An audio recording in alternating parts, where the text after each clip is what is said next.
Lewis and Clark State Historic Site is celebrating 20 years.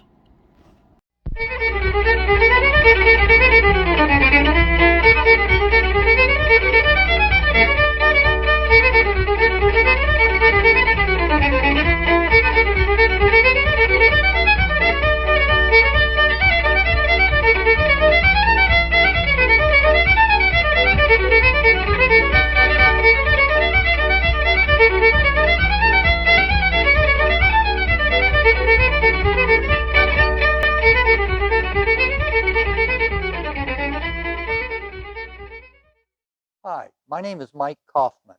I'm president of the Lewis and Clark Society of America and a volunteer here at the Store of Discovery. I'd like to share some of my experiences and memories of the opening of the Lewis and Clark State Historic Site and how I found the State Historic Site and the Lewis and Clark Society. I grew up thinking I was a descendant of Toussaint Charbonneau. My grandmother was a Charbonneau from Richwoods, Missouri, and had taken us to the cemetery to show us all her precedents in the cemetery and their graveyards, and there was a Toussaint Charbonneau there. He was her grandfather. So I thought that qualified me. Turns out it's not the real Toussaint there. The guy's name is Toussaint Charbonneau. He lived in South St. Louis around Shaw's Garden area and was either a nephew or a first cousin of the Toussaint of the expedition, and met him somewhere along the line and learned some of the stories. After Jean-Baptiste submitted Toussaint's will, the Toussaint from South St. Louis moved to Richwoods, Missouri, and spent the rest of his life lying about being the Toussaint who went on the expedition.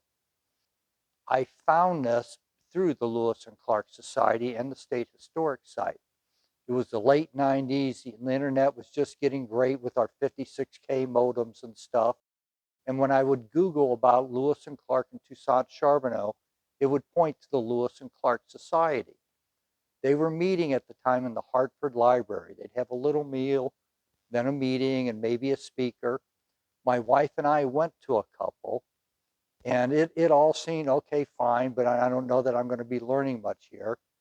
Don Hastings was one of the more involved members at the time, and talking to me some, he figured out I worked in IT. I think it was called data processing actually at the time, and had a home computer. The secretary of the society had resigned, and somehow that qualified me to become the next secretary. We had a meeting, went down to the river afterwards. After I was elected, went down to the river, and Brian Woodman read from the journals of Lewis and Clark on their arrival on December 12th in 1803. After the meeting, as we were leaving, Edie Chappell walks over to me and says, "Now make sure you get all the votes in the minutes. That's the main thing. When you type up your minutes for this meeting, get the votes in." So I didn't realize, oh, is that going to be that immediate? But I've been an officer or a board member of the Lewis and Clark Society since then. It's there that I started learning about the state interpretive site being built. Brad had started going to the meetings to introduce himself and give us updates on the site. They brought us down here a couple times to show us and encourage people to get period clothing. My wife, Bobby, and I went over to Florissant to a lady, I think her name was Sheila McCormick, who made period clothing for us. She made an orange formal dress for my wife, and she made an outfit for me that had a long toque, linen shirt, a green like smock and blue pants, and then the socks and shoes. People would laugh at me when they first saw me and said I looked more like a Christmas pirate than an explorer, but I still came down and wore the outfit and wore it to several events over time. I did not make the soft grand opening because that's when I was working, but I did take the time off to come down for the official grand opening on December 12th. I remember Representative Costello being here.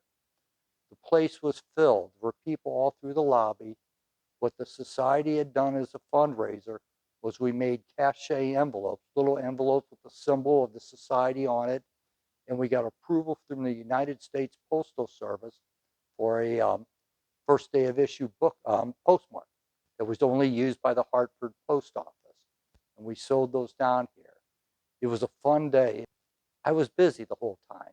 It's part of the problem because I was busy with society things, but it was very fun. It was thrilling, and I wish more people had been here and could enjoy it.